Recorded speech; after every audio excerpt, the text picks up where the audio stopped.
Good morrow, scholars. What do you think of my shirt? I love Jacksepticeye and Markiplier. And I kind of sort of ship them together. Weird, right? Anyway. Welcome back to Five Nights at Freddy's, The Silver Eyes. Now, for those of you wondering why this is going up first instead of something Twilight related. And no, it's not because I've finally seen the light and and I'm staying away from Twilight and its series in general. It's because I don't have the next book for some reason anymore. So, if I can ever get a ride up to Half Price Books, I'll see if they have one and I'll continue reading. But until then, I'll be reading this first, and I'm going to try and finish Lucius while I wait to get the book. Anyway, before it gets to be too late in the video, we are in Chapter 9, page 315. Carlton opened his eyes, disoriented, his head stuffed tight with a massive pulsing ache. I can relate to that. He was half-sitting, stiffly propped against the wall, and he found he could not move his arms. His body was covered in little random places of sharp pain and tingling numbness. He tried to shift away from the discomfort, but he was restrained somehow, and the little moves he could make just made the new places hurt. Or made new places hurt. There we go. He looked around the room, trying to get his bearings. It looked like a storage room. There were boxes along the walls, and discarded cans of paint and other cleaning supplies littered the floor. But there was more. There were piles of furry fabric everywhere. Carlton peered at them sleepily. He felt muzzy, as if he... Like if he closed his eyes... There we go. Like if he closed his eyes, he could just fall back asleep so easily. No. He shook his head hard, trying to clear it, and yelped, "No." He groaned as the throbbing in his head demanded attention and his stomach flipped. He clenched his jaw and closed his eyes, waiting for the pounding and nausea to recede. Eventually they did, fading back into something almost manageable, and he opened his eyes again, starting over. This time his mind had cleared a little, and he looked down at his body to see his restraints. Oh no. He was wedged inside the heavy barrel-shaped torso of a mascot costume, the headless top half of some kind of animal. His arms were trapped inside the torso section, pinned to his sides in an unnatural position by some sort of framework. The arms of the costume hung limp and empty from the sides. His legs stuck out incongruously from the bottom, looking small and thin in contrast. He could feel other things inside the mascot's torso, pieces of metal that pressed against his back and poked into him. He could feel raw patches on his skin. He could not tell if the thing he felt trickling down his back was sweat or blood. Ew. Something was pressing into the sides of his neck.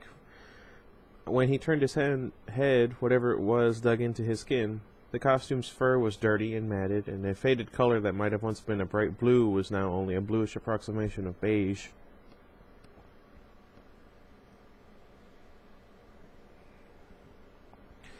He could see a head of the same color a few feet away, sitting on a cardboard box, and with a flicker of curiosity he looked at it, but he could not tell what it was supposed to be. It looked as if someone had been told, "Make an animal," and had done just that, careful not to make it look like any specific type of animal. He looked around the room, comprehension dawning. He knew where he was. The piles of fabric had faces. They were empty costumes, mascots from the restaurant, deflated, collapsed, and staring half empty-eyed at him, like they wanted something.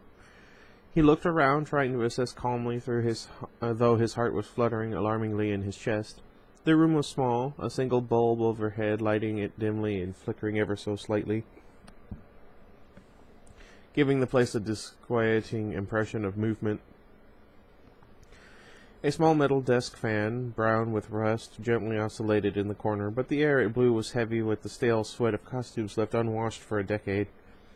Carlton was too hot, the air felt too thick. He tried to stand, but without his arms he could not brace himself, and as he moved he felt another violent wave of nausea, and a sudden angry surge of pain in his head. "I wouldn't do that," a raspy voice muttered. Carlton looked around, seeing no one. Then the door opened. It moved slowly, and somewhere beneath his terror Carlton felt a twinge of impatience. There we go.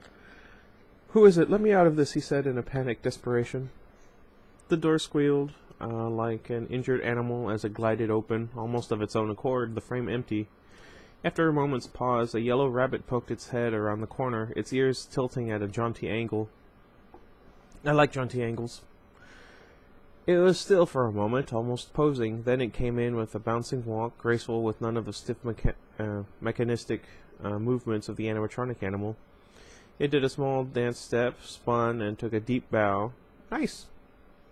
Then it reached up and took off its own head, revealing the man inside the costume. I guess I shouldn't be surprised, Carlton said, his nerves triggering an automatic wisecrack. Never trust a rabbit, I say. It didn't make any sense. It wasn't funny, but the words were coming out of his mouth without any input from his brain. He still felt sick, his head still ached, but he had a sudden visceral clarity. This is what happened to Michael. You are what happened to Michael. Don't speak, Dave said. Carlton opened his mouth to answer back, but the smart remark died on his tongue when he saw the guard's face. He had seemed somehow faded when they met, depleted and ineffectual, but now, as he stood over Carlton in his absurd-looking rabbit's costume, he looked different. His face was the same, technically, the gaunt features and sunken eyes, his skin that seemed to have worn thin, ready to snap from the strain, but now there was a mean, undeniable strength in him, a rodentine vitality that Carlton recognized. It had occurred to Carlton years before that there were two types of nasty people. There were the obvious ones, like his 6th grade English teacher who yelled and threw erasers, or the kid in the 5th grade who picked fights with smaller children after school. That type was easy. Their offense is public, brutal, and undeniable. But then there was another kind of petty tyrant, those who grew spiteful with their small scraps of power, feeling more and more absurd by the year. By family who did not appreciate them, by neighbors who slighted them in imperceptible ways, by a world that left them somehow lacking something essential. Before him stood someone who had spent so much of his life fighting like a cornered rat that he had taken on the mantle of bitter sadism as an integral part of himself. He would strike out against others and revel in their pain, feeling righteously that the world owed him his cruel pleasures. The guard's face, with its malevolent delight in Carlton's pain and fear, was one of the most terrifying things he had ever seen. He opened and closed his mouth, then valiantly found his voice. "What kind of a name for a serial killer is Dave?" he said. It came out as a trembling croak, lacking even the echo of bravado. Dave did not seem to hear him. Sorry.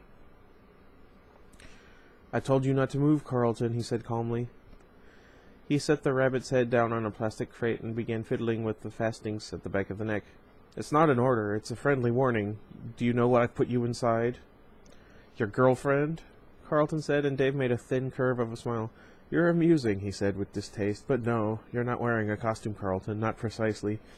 You see, these suits were designed for two purposes, to be worn by men like me," he gestured fluidly toward himself, and with something that might have been pride, "and to be used as working animatronics like the ones you see on the stage. Do you understand?" Carlton nodded, or began to, but Dave's raised eyebrows stopped him. "I said don't move," he said. The neck of his costume came open, and he began to undo a second fastening at the back as he talked. "You see, all of the animatronic parts in the suit are still in it. They're simply held back by spring locks, like this." Dave went to the pile of costumes and selected one, bringing the fuzzy green top headless over to Carlton. He held out the costume, waggling two twisted pieces of metal that were attached to the sides of the neck. "These are spring locks," he said, bringing the piece of metal so close to Carlton's face he almost could not focus his eyes on it. "Watch." He did something, touched some piece of the lock so imperceptibly that Carlton could not see what he had done, and it snapped shut with a sound like a backfiring car. Carlton stiffened, suddenly taking the order not to move deathly seriously.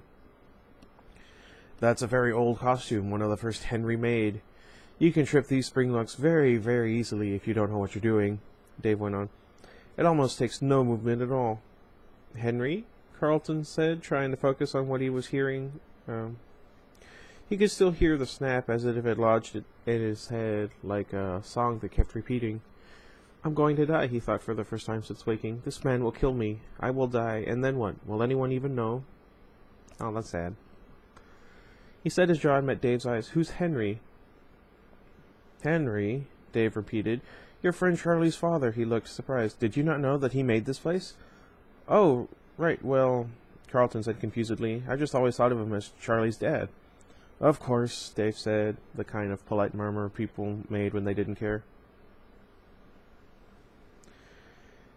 Well, that's one of his first suits, he said, gesturing at Carlton, and if you trigger those spring locks, two things will happen. First, all the locks will snap right into you, making deep cuts all over your body, and a split second later, all of the animatronic parts they've been holding back all that sharp steel and hard plastic will instantly be driven into your body. You will die, but it will be slow.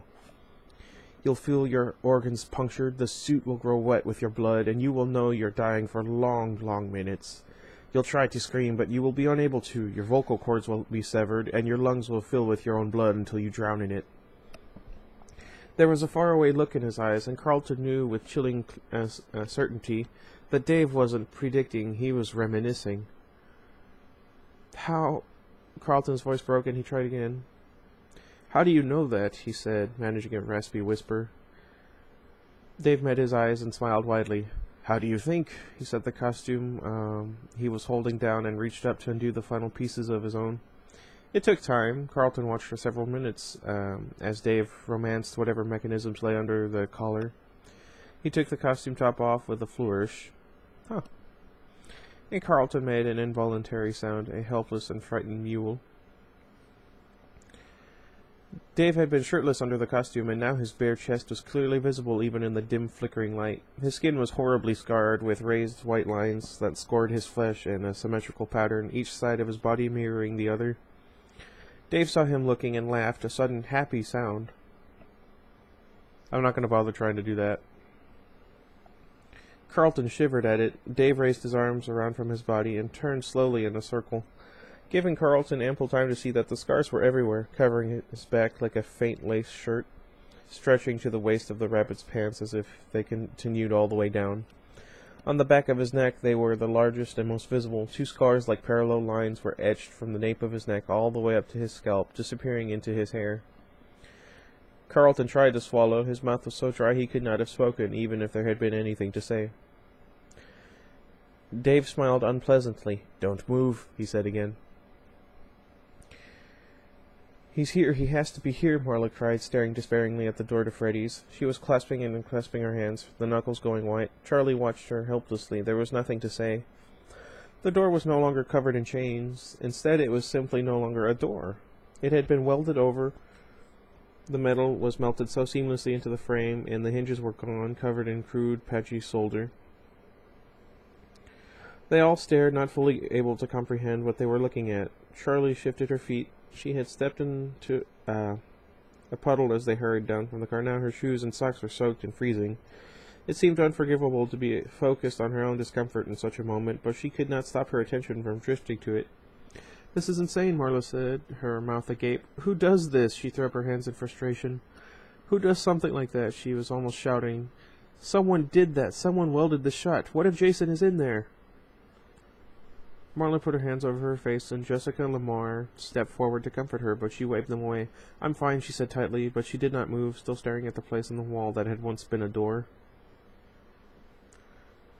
She looked smaller, lesser. The panicked energy that had been driving her was gone, leaving her empty and without purpose. She looked at Charlie, ignoring the others, and Charlie met her eyes uncomfortably. What do we do? Marla asked. Charlie shook her head. I don't know, Marla, she said uselessly. If he's in there, we have to get him out. There has to be a way in. There has to be another way, John agreed, though he sounded surer than Charlie felt. Freddy's had windows, a service door, right? There must have been fire exits. There has to be something. Stop, Marla cried, and they all froze in place. She was pointing at the floor. What is it? Charlie asked, coming up next to her. It's Jason's footprint, Marla said. Look, you can see the imprint. It's those silly shoes he spent a year's allowance on. Either he gets very little money, or those were incredibly expensive. Charlie looked. Marla was right. There was a muddy footprint about Jason's size, still fresh. Marla's face was alive again, fiery and determined. He must have just been here, Marla said. Look, you can see the tracks turn and leave again. The door must have already been welded when he got here. He's probably still here somewhere. Come on. Jason's tracks were heading further down the alley into the darkness, and the group crouched low to the ground, following his trail. Charlie hung back, not really helping, but keeping an eye on the bobbing flashlight ahead. There was something she was forgetting, something she should know, something about Freddy's. Noticing that she was apart, John let the others move ahead. "You okay?" he asked in a low voice, and Charlie shook her head. "I'm fine," she said. "Go ahead." He waited for her to say more, but she was staring ahead into the dark. Another way in. "Found it!" Jessica's voice pierced the dark, and Charlie came back to herself and jogged to catch up with the others. Lamar had the flashlight again, and he was aiming it in the air vent close to the ground.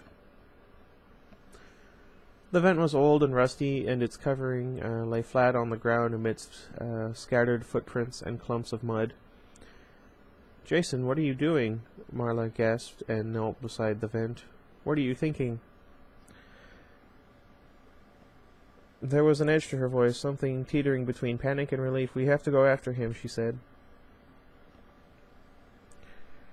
Charlie watched, dubious, but said nothing. It was John who spoke up. "It's too small. I don't think any of us will fit." Marla looked down at herself, then around the others, one by one, calculating. "Jessica," she said decisively. "Come on." "What?" Jessica looked to the side as if there might be another one of her. "I don't think I'll fit, Marla." "You're the skinniest," Marla said shortly. "Just try, okay?"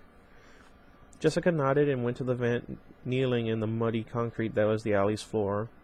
Ew. Where was I?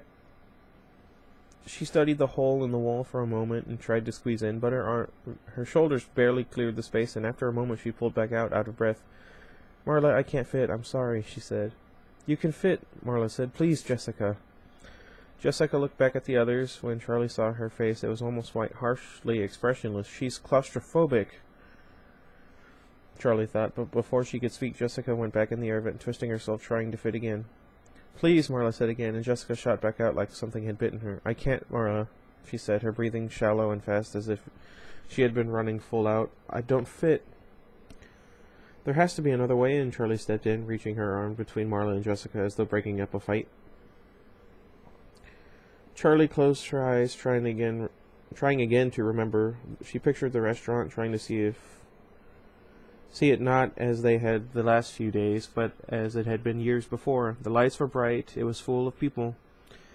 "It used to get hot and stuffy," she said. "In the summer, it smelled like pizza and old French fry grease and sweaty kids, and my dad would say, 'That's it.' He would say, 'Whose brilliant idea was it to put a skylight in the closet?'" He finished triumphantly, relieved. She could picture the little supply room with the open roof. The two of them would sneak away, just sit there for a few minutes, enjoying the small stream of fresh air that filtered down from outside. "So that's it, let's get to the roof," John said, breaking Charlie's drift into a memory. "What roof?" Marla said, studying the top of the closed hall. She was no longer in full-blown panic, reassured by evidence that Jason was still alive, but her anxiety was still palpable. Her glance darted constantly around the little group, as if her little brother might suddenly appear from the shadows. "It's been covered over, like everything else," Lamar chimed in. "Maybe not," Charlie said. "The roof of the mall is pretty high. I bet there's a crawl space at least."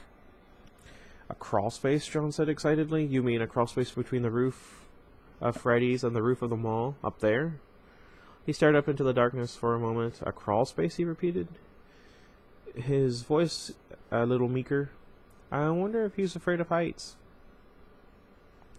Charlie was busy studying the ceiling of the corridor, measuring it in her head against what they had seen outside of the building. It was different, she was sure of it. "There isn't a roof to the mall. It's not high enough," she said, feeling a spark of encouragement. She set off briskly down the hall, not waiting for the others. They followed, trailing behind her, and the space above her suddenly illuminated as Lamar caught up and cast the beam of light upward. Charlie was going back and forth, looking from wall to ceiling and back again, while trying to picture the space inside. "The ceiling of this hall is probably level with the roof of Freddy's." Jessica's voice came from behind Charlie, who startled briefly. She had been so intent on her pursuit that she had lost track of her friends. "I've done that." "We have to get up there," Charlie said, turning back to the group expectantly. They looked blankly at her for a second. Then Lamar's arm moved reflexively, like he was about to raise his hand. He caught himself and cleared his throat instead. I hate to point out the obvious, but, Lamar said, gesturing about 10 feet ahead of them. A maintenance ladder rested against the old brick. Charlie grinned and hurried to the ladder, waving for John to follow. They grabbed it together. It was heavy metal, heavy metal, and covered with splatters of paint, but it was manageable to carry. When Charlie had a firm grip on one side of the ladder, she turned her face to the ceiling, searching. There's probably a hole or a hatch or something, she said. A hole or a hatch or something, John echoed with a half-smile as he lifted the other end of the ladder. Do you have a better idea? Now come on in. Come on. What? I don't know. She jerked the ladder forward so hard John stumbled and almost fell. They moved slowly with only one flashlight. They could not see where they were going and examined the walls at the same time. So every few yards they stopped for Lamar to run the light back and forth across the place where the brick wall met the dripping ceiling of the makeshift hallway. Though it slowed them down, Charlie was grateful for the brakes. The ladder, industrial metal, was heavy. She could have asked the others to switch off, but it felt essential somehow that she be a part of the physical process. She wanted to help. Marla's agitation was growing as they went, and after a few rounds of move and scan, she started calling Jason's name softly. Jason, can you hear me? He's inside, John said shortly. He can't hear you. His voice was strained with the weight of the ladder. He had the wider end, and he sounded almost snappish. Marla glared at him. You don't know that. Marla, stop it, Jessica said. We're doing everything we can. Marla didn't answer. A few minutes later, they came into the end of the alley. So now what? John said. I don't know, Charlie said, puzzled. I was positive that we would find something. Is that the way life usually works out for you? John teased, raising an eyebrow at her. From down the hall, Lamar let out a triumphant cry. Found it! Marla took off toward him with a run, and Jessica followed a little more cautiously behind, wary of the obstacles in the dark. Charlie gave John a wink and picked up the ladder again. He hurried to lift his side. What the hey? That's not something you want to hear. Hurried to lift it to his side, and they lugged it back the way they came. When Charlie and John caught up with the rest of the group, all three were looking up at the ceiling. Charlie mimicked their posture. Sure enough, there was a square trapdoor, big enough for an adult to pass through, its edges barely visible in the darkness. Without speaking, they set up the ladder, and perhaps 10 feet high. It was perhaps 10 feet high, and rose close enough to the ceiling to access the door easily. Marla climbed up first, as Lamar steadied the ladder on one side, Jessica on the other. John and Charlie watched as Marla ascended. So the trapdoor there, John pointed up at it, the trapdoor of this hallway is right next to Freddy's. That will get us onto the roof of Freddy's, which is under the roof of the mall in a crawl space. And on Freddy's roof there's a skylight, which we will find while crawling through the crawl space. He drew an invisible diagram in the air with his finger as he spoke, and his tone was edged with skepticism.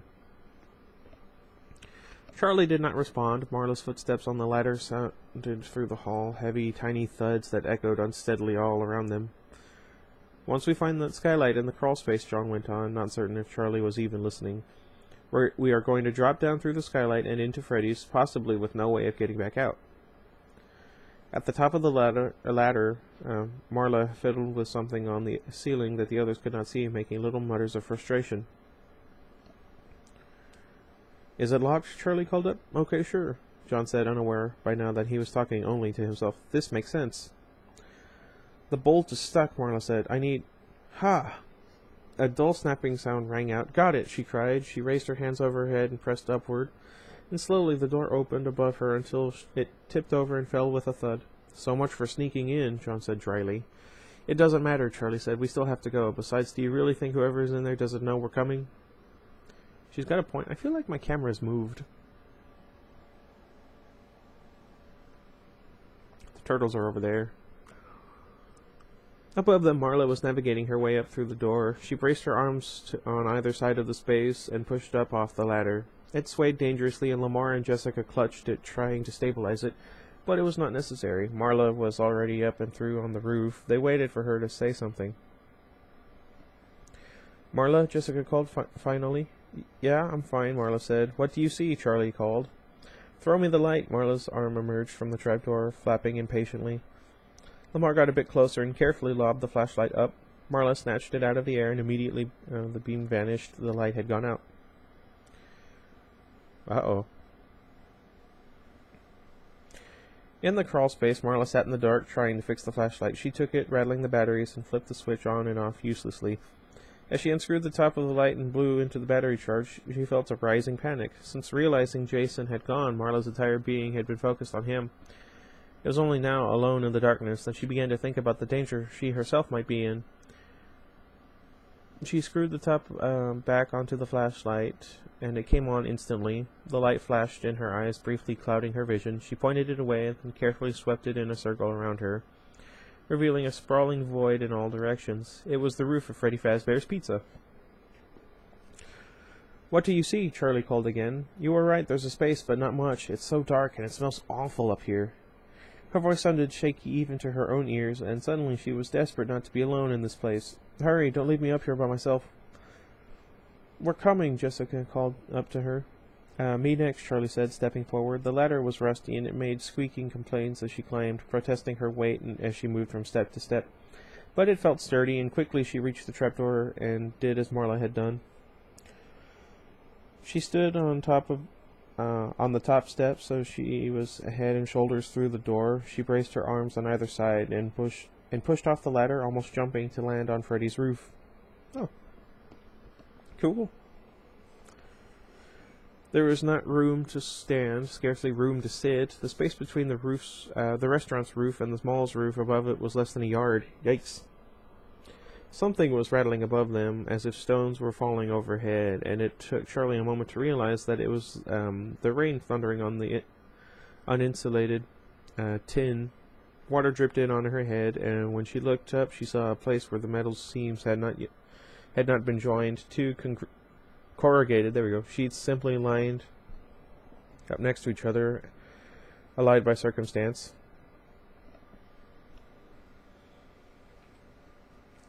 Where was I? Oh. She wiped her palms on her jeans. The shingles of the roof were wet, and her hands were covered in grit, dust, and something slick and more unpleasant. She looked toward Marla, who was a few feet away. "Here, come on, get out of their way," Marla said, motioning her over. And Charlie hurried on her hands and knees. Jessica's head appeared in the trapdoor, and carefully she made her way up into the crawl space. Safely on the roof, Jessica looked around as if gauging something. Concerned, Charlie remembered her fear in the air vent, but Jessica took a long, deep breath. "I can handle this," she said, though she did not sound as if she believed her own words. A moment later, Lamar was next to them. He quickly reclaimed the flashlight and aimed it back toward the trapdoor. After a moment, John scrambled up into the crawl space, and something banged loudly beneath them, the sound repeating. Everyone but John startled at the sound. "Sorry," he said, "that was the ladder." "Charlie, which way?" Marla asked. "Oh." Charlie closed her eyes again, retracing her steps as she had while they'd searched for a way in. "Straight across, I think," she said. "As long as we get to the far side, we'll find it." Far side. Without waiting for responses, she started crawling in the direction she thought was right. A second later, a light appeared ahead of her. "Thanks," she called back softly to Lamar, who was steadying the flashlight, trying to anticipate where Charlie would go. "I don't have anything else to do," he whispered. The crawl space was wide. It should have felt spacious, but there were support beams and pipes strewn at random, intersecting the space or running across the roof below them, so that it was a little like navigating a very cramped forest, ducking vines and climbing over felled trees. Really paints a picture. Where was I? The roof of Freddy's had a shallow upward slope. They would have to go down again once they reached the middle. The shingles beneath their hands and feet were soggy in a deep, swollen way that suggested they had not been truly dry in years, and a moldy smell rose from them. Every once in a while, Charlie wiped her hands on her pants, knowing they would only be clean for a moment. From time to time, she thought she heard something skitter by, sounds a little too far away to be coming from their group, but she ignored them. They have more right to be here than we do, she thought, though she was not certain what species they might be. Oh, that's a scary thought. The roof above them followed a bizarre pattern, sloping up and down without regard to the roof beneath, so that at one point it opened 4 feet above their heads, then at another plunged downward so close that it grazed their backs, forcing them to duck their heads and wriggle awkwardly through. Jessica was right behind Charlie, and from time to time she could hear her friend make soft, frightened noises, but every time she looked back, Jessica just nodded stone-faced. They continued until they reached the wall that marked the edge of the roof. "Okay," Charlie called, half turning behind her. "It should be near here. Let's spread out and look." You know what's weird? As I don't remember reading like most of that page.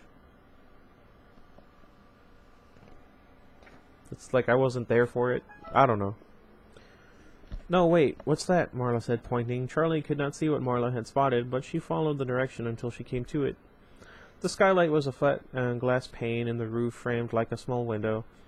A single panel with no visible handles, hinges, or latches. They leaned over it, trying to see into the room below, but the glass was too covered in grime for anything to show through. John reached forward and tried to clean it with a sleeve. He came away with the arm of her shirt back, but it had done no good. At least half the dirt was on the other side, and the skylight was still opaque with filth. "It's just a closet. It's okay," Charlie said. "But is anyone in the closet?" Lamar said. "It doesn't matter," said Marla. "We don't have a choice." Everyone looked at Charlie, who thoughtfully studied the skylight. "It swings in," she said. "You pull down on this side," she pointed, "and it swings. There's a latch on the inside, right there." She touched the side of the skylight, thinking, maybe if she pushed on it, and it gave way almost instantly, jolting her with a sudden panic sense of falling, even though her weight was solidly on the roof. "That's kind of narrow," John said. The skylight did not open all the way. The glass just tilted inward a little, barely enough for a person to slip through. "I didn't build it," Charlie said, slightly irritated. "This is it, so if you're going, go." Without waiting for a response, she swung her legs over the sill and lowered herself down, dangling for a moment in the dark, closing her eyes and hoping the floor was not as far away as she remembered. She let go and fell. She landed. The shock of the impact ran through her legs, but it passed quickly. "Bend your knees when you land," she called up as she got out of the way. Marla dropped through, and Charlie went to the door, trying to find a light switch. Her fingers stumbled across the switch, and she flipped it up. The old fluorescent lights clicked and buzzed, then slowly a dim, unreliable glow filled the space. "All right," she whispered with a thrill of excitement. She turned around, and as something brushed her face, she had a fleeting impression of big plastic eyes and broken yellow teeth. She screamed and leapt back, clutching for balance at the shelves that swayed as she grabbed them. The head she had touched, an uncovered wire frame for a costume with nothing but eyes and teeth to decorate it, wobbled precariously on the shelf beside Charlie, then fell to the ground. Her heart was still pounding. Charlie brushed at herself roughly as if she were covered in spiderwebs, her legs unsteady as she moved back and forth with agitation. The head rolled across the floor, then came to rest at her feet, looking up at her with its cheerful, sinister smile. Ugh. Charlie jerked back from the ghastly grin, and something grabbed her from behind. She tried to yank free, but she was stuck, a pair of metal arms wrapped around her. The bodiless limbs clung to her shirt, their hinges biting into the cloth as she tried to wrest herself away from her hair. Wait, what? As she tried to wrest herself away, her hair caught too. There we go. Tangling her deeper in the wire until she felt like she would be consumed. Charlie screamed again, and the arms reached out further, seeming to grow as she struggled against them. She fought back with all her strength, fueled by terror and a base, frantic fury that this thing would hurt her. "Charlie, stop!" Marla cried. "Charlie!" Marla grabbed her arm, trying to stop her frantic movement, using one hand to disengage Charlie's hair from the metal frame. "Charlie, it's not real. It's just robot parts," she said, but Charlie pulled away from Marla, still in a panic, and smacked her head into a cardboard box. She cried out, startled, as the box overturned. Eyes the size of fists fell to the ground like rain, showering down with a clatter and rolling everywhere, covering the floor. Huh.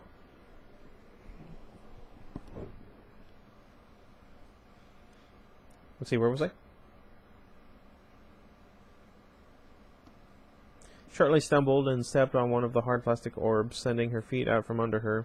She grabbed at a shelf mist and fell on her back, landing with a thud that took the wind out of her.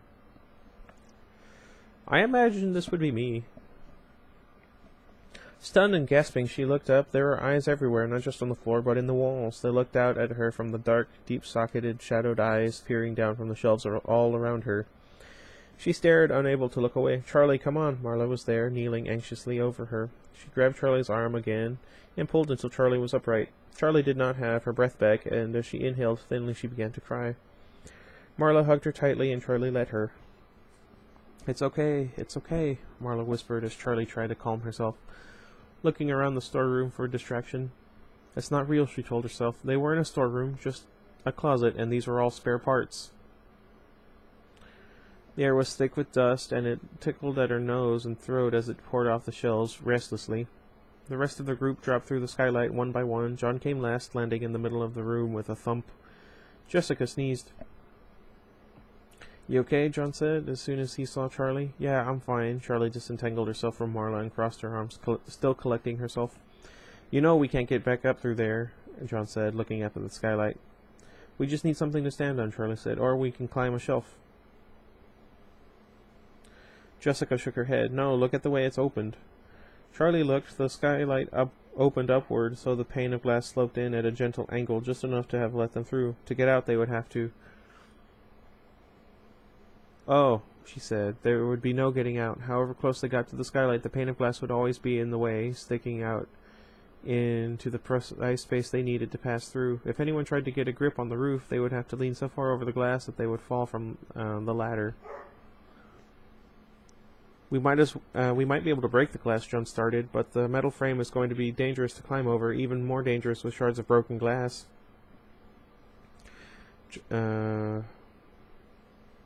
He fell silent and thought about it again, his face grim. It doesn't matter, Charlie said. We'll find another way out. Let's start looking. They peered cautiously out into the hallway. Lamar had turned off the flashlight, but it was easy enough to see that their surroundings now, with the light from the closet seeping into the hall. At least nothing's dripping from the ceiling, Charlie thought, wiping her hands on her pants again. The floor was black and white tile, as glossy as if it had just been polished. There were children's drawings on the walls, wrestling with the air from the open skylight. Charlie remained motionless, more than aware of how much noise she had just made. Does it know we're here? She wondered, realizing as she did that by it... Wait, what? She wondered, realizing as she did that by it she meant the building itself. Okay. Alright, I understand now. It felt as if Freddy's was conscious of their presence, as if it reacted to them like a living, breathing thing. She reached out to brush her fingers against its wall, tracing lightly as if she were petting it. The plaster was still and cold, inanimate, and Charlie pulled her hand back. She wondered what Freddy's would do.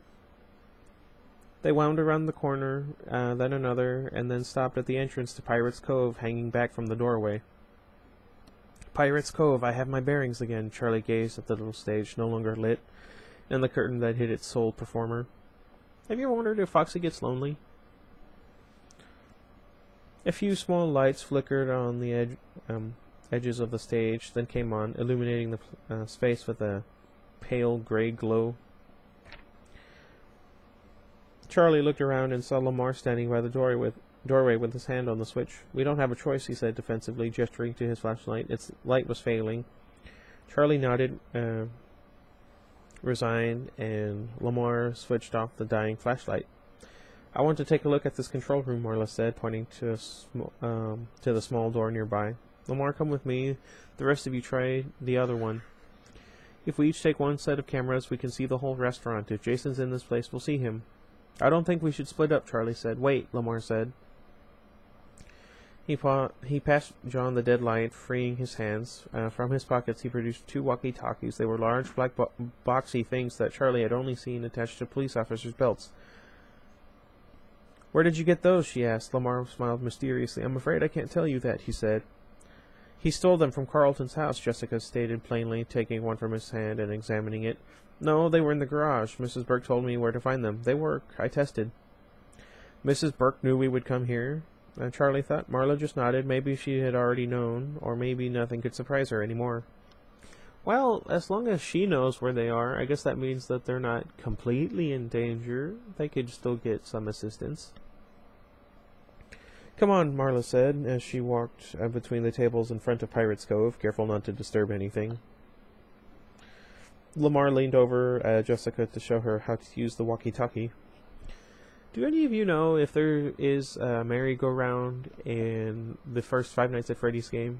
I can't seem to think of where there would have been one. It's this button, he said, indicating it, and then he took off after Marla. What the hey? After a startled moment, the rest of them followed. Something clutched at Charlie's stomach, the reality that both Jason and Carlton might be truly in danger of seizing her.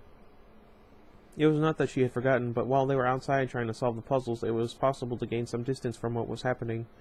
She watched Marla stalking toward the control room with oblique authority. Marla crouched at the small door before turning to Charlie. Go, she said, nodding toward the hall that led to the main dining area. They went, Charlie taking the lead as they crept down the hall, heading for the main stage. Marla looked at Lamar, who nodded. She grasped at the doorknob, clenched her teeth, and forced the door open, all in one motion. Marla jumped, barely suppressing a scream. Jason was huddled in the space between the monitors, his eyes wide and terrified, staring at the door like a frightened mouse. Jason! Marla crawled into the control room and swooped him into her arms. Jason hugged her back, for once grateful, even desperate for her intense affection. She held on tight, crushing him to her until he began to worry that he might in fact be crushed. From outside Marla's consuming embrace, Jason heard brief static. He looked over at Marla's shoulder to see Lamar starting the walkie-talkie, preparing to speak into it. Jessica, we found him. He's okay, he said. More static and words Jason did not quite catch came from the radio. The first wave of relief had worn off, and now his ribs were starting to hurt. Marla, he tapped her on the shoulder, first gently, then harder. Marla. She let him go, but took hold of his shoulders for a moment, peering into his eyes as if to be sure it was really him, that he had not been somehow replaced or irrevocably damaged. Oh, that's a good idea. Marla, cool it, he said, as casually as he could, managing to keep his voice from shaking. Marla let go of his shoulders, giving him a playful shove, and began to scold him as she put him in the rest of the way out from under the control panel. Jason, how could you... Marla was interrupted as Lamar descended the rest of the way into the small room. Through the vent? Really? Lamar laughed. You could have been killed crawling through the air duct like that, Marla added, grasping at his shoulders. Jason fought free, flailing his arms until she let him go. Okay, he exclaimed. Everybody missed me. Good. Glad to know I'm important. You are important, Marla said fiercely, and Jason rolled his eyes theatrically. I wish someone had told me I was important. The little room lit up as Lamar flipped a switch, bringing the screens to life. Marla looked at Jason thoughtfully, then turned her attention to the security cameras. Okay, let's see what we can see. Marla looked up from screen to screen. The top middle screen showed the main dining room and the stage. As they watched, Charlie, Jessica, and John appeared, crossing the room in a V formation, Charlie out in front. Look, Marla said suddenly, pointing to the screen at the lower right. Look, the night guard was there, though they could not make out his face. His baggy uniform and sagging shoulders told them that it was the same man. He was in the hall near the restaurant's entrance, walking past the party rooms and the arcade with a slow, purposeful gait. Lamar, warn them, Marla ordered urgently.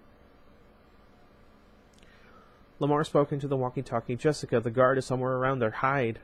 There was no response from the radio, but on screen the group of three froze. Then, as one, they made for the control room under the stage, squeezing in and closing themselves in just as the guard appeared in the doorway. Voices, people moving around. Carlton did not allow himself to sigh in relief. A rescue wouldn't do him any good if he got his insides punctured by 100 tiny robot parts first. Instead, he continued with what he had been doing, inching his way across the floor and into view of the security camera that perched near the ceiling just above the door. Each movement was so scarce that it felt like nothing, but he had been doing this for over an hour, and he was almost there. He kept his breathing steady, using his trapped hands to lift his body a tiny bit, moved to the side, then let himself down again. Just a little farther to the right, his fingers were cramped and his head still ached, but he kept going, restless. Although he was still afraid, he was still painfully aware of how easily he could trigger his own death. At some point, the fear had dulled, or perhaps he had just become accustomed to it.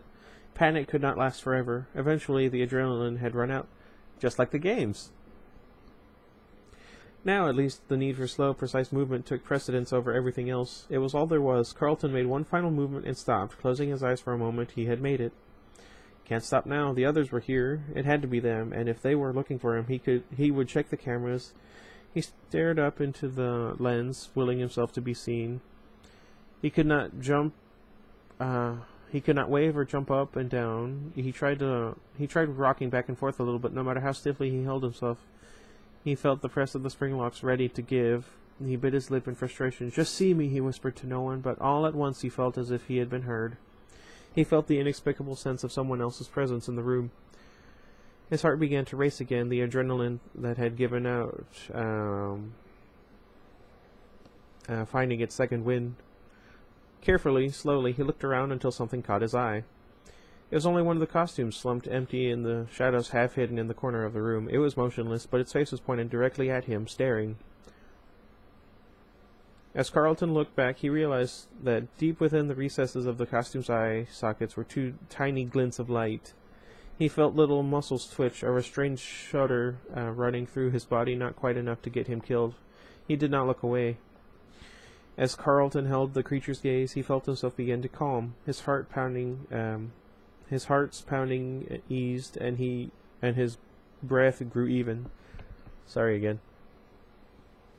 It was though suddenly he was safe, though he knew the suit he was wearing was still only one flinch, one startled jump from killing him. Carlton kept looking at those two pinpoints of light, and as he did, he heard a voice. In a gasping instant, the air was sucked from his lungs. As the voice spoke, the voice he would have known anywhere. That voice he would have given anything to hear again.